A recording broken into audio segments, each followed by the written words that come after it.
Hello, ako nga po ba si Wilson Conde. Isa po akong businessman. Ito nga pala si wife ko, si Crystal. Lagi nakasupport sa akin.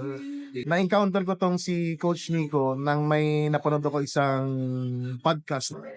Then, sinubukan ko na kausapin, tapos tingnan ko anong mga ginagawa niya, sinilip ko kung ano yung nasa YouTube niya, tinignan ko yung nasa Facebook niya, kung maganda.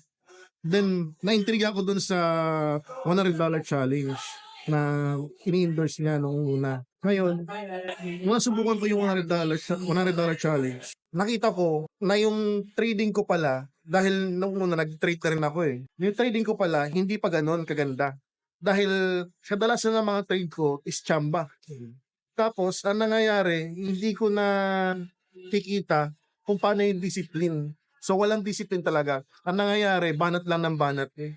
Simula nung natutunan ko yung discipline na yun, kahit na paano, yung trading account ko is hindi na ganun kahirap palakihin. Kumbaga, nakukuha ko na yung tamang timpla. Kasi nawala yung timpla ko eh. Dahil akala ko nung una, basta-basta lang yung trading. Pasok lang ng pasok. Doon dito ko natutunan yung disiplina. Tsaka kung paano papalakihin yung portfolio mo. Napakaganda rin dahil sila Ate Pam at si Coach Nico, iba yung support nila. Nagkaroon ng community, ginaguide ka talaga, at yung accountability grabe. Sisitahin ka kung talagang yung trade mo sablay-sablay. Actually, ang ganda nung nangyayari sa amin ngayon dahil na-encounter ko yung community.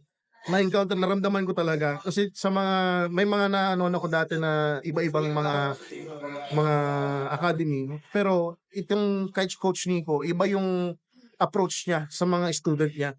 Kaya kahit paano nababantayan talaga yung trading ko at yung discipline talagang napakaganda. Sa mga batch na susunod, dahil itong mga batch na nagawa namin is maganda yung performance, na yung discipline, yung accountability, maganda. Grab nyo na makapasok kayo. Dahil kung sa tingin nyo, yung pag-trade nyo, na okay na, pero sa tingin nyo may mga sablay-sablay pa rin, mapapolish lalo kung papasok kayo dito sa $100 challenge. Subukan nyo, malay nyo, di ba? Dito yung mag-improve yung mga, yung trading nyo.